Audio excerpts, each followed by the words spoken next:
कि ये लोग आज भी अपनी गलती मानने को तैयार नहीं है।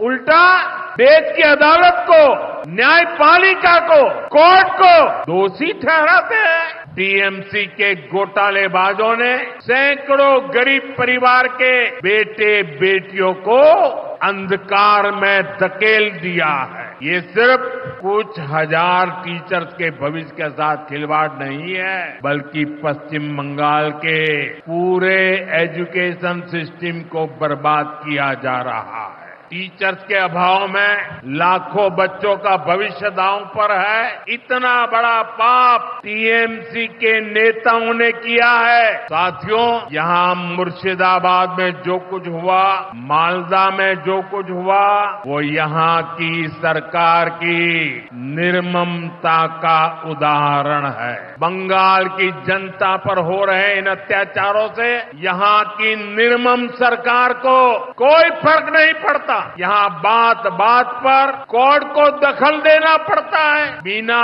कोर्ट के बीच में आए कोई भी मामला सुलझता ही नहीं है। बंगाल की जनता को अब टीएमसी सरकार के सिस्टम पर भरोसा नहीं है। यहां की जनता के पास अब सिर्फ कोर्ट का आसरा ही है। इसलिए पूरा बंगाल कह रहा है, बंगाल में मची चीख पुकार, नहीं चाहिए निर्मम सरकार। टीएमसी को आदिवासी समाज के सम्मान की परवाह नहीं है। 2022 में जब एनडीए ने एक आदिवासी महिला को राष्ट्रपति उम्मीदवार बनाया तो सबसे पहले विरोध करने वाली पार्टी टीएमसी थी।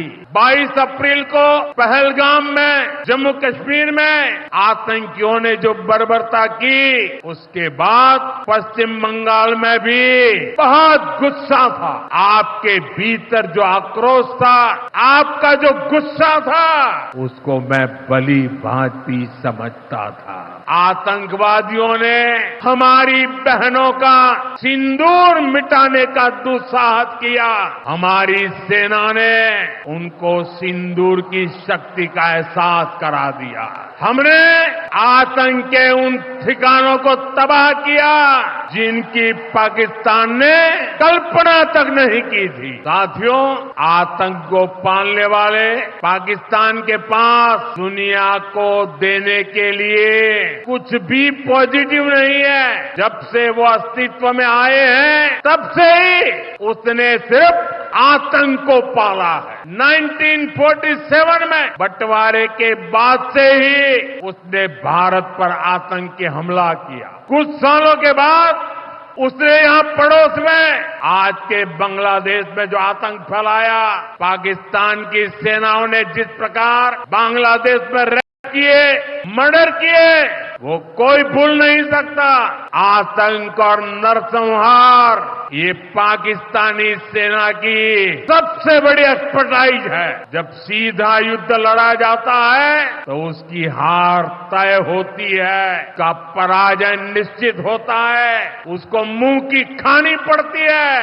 यही कारण है कि पाकिस्तान की सेना आतंकियों का सहारा लेती है। लेकिन पहलगाम हमले के बाद अब भारत ने दुनिया को बता दिया है, भारत अब आतंकी हमला हुआ, भारत पर आतंकी हमला हुआ तो दुश्मन को उसकी बड़ी कीमत चुकानी पड़ेगी।